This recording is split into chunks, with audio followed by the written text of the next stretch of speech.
ছোট প্রতীকী প্রোগ্রাম ছিল।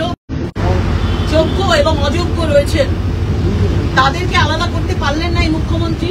নেতাজি ইন্ডোর স্টেডিয়ামে গিয়ে উনি নাটক করছেন, যোগ্যদের আবার আলাদা করে পাসটি চলছে নেতাজি ইন্ডোরে, এবং উনি চোরেদের নাম ধামাচাপা দেওয়ার জন্য আজকে উনি এই ধরনের একটা নাটক করছিলেন। তাহলে তো পশ্চিমবাংলায় 26,000 যে চাকরি পরীক্ষার্থী যারা শুরু হলো প্রতিবাদ জানানো, আগামী 26-এর নির্বাচনে এই 26,000 পরীক্ষার্থী এবং তাদের অভিশাপ এই সরকারকে একদম মাটি থেকে উপড়ে ফেলে দেবে। এই চোরদের সরকার আর নেই দরকার, চোরদের সরকার আর নেই দরকার। চোর মমতা দূর হটো, চোর মমতা দূর হটো, এই চোর মমতা পশ্চিমবঙ্গ থেকে দূর হটো, দূর হটো।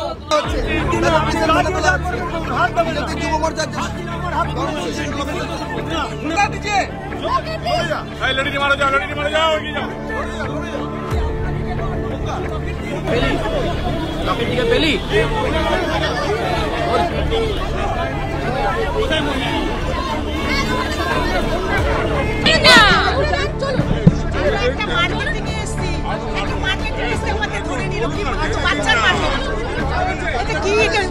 ঠিক করছি নাকি কি আমি একটা মার্কেটিং করতেছি, আমাকে বলে চলুন কোথায় যাবো।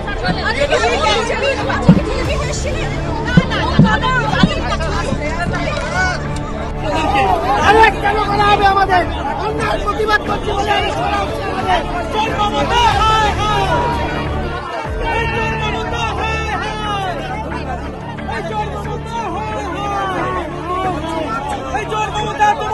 দিক দিক দিক তোমায় জানাই দিক দিক দিক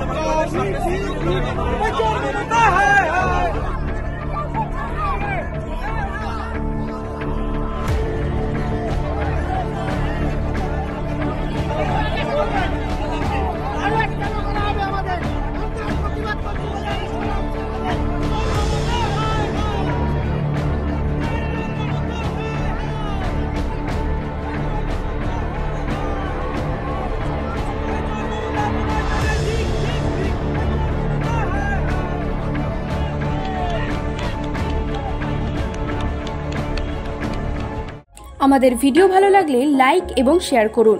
কমেন্ট সেকশনে গিয়ে জানান আপনাদের মতামত। আরও ভিডিও পেতে আমাদের চ্যানেল সাবস্ক্রাইব করুন এবং প্রতি মুহূর্তে খবরের আপডেট পেতে প্রেস করুন বেল আইকন।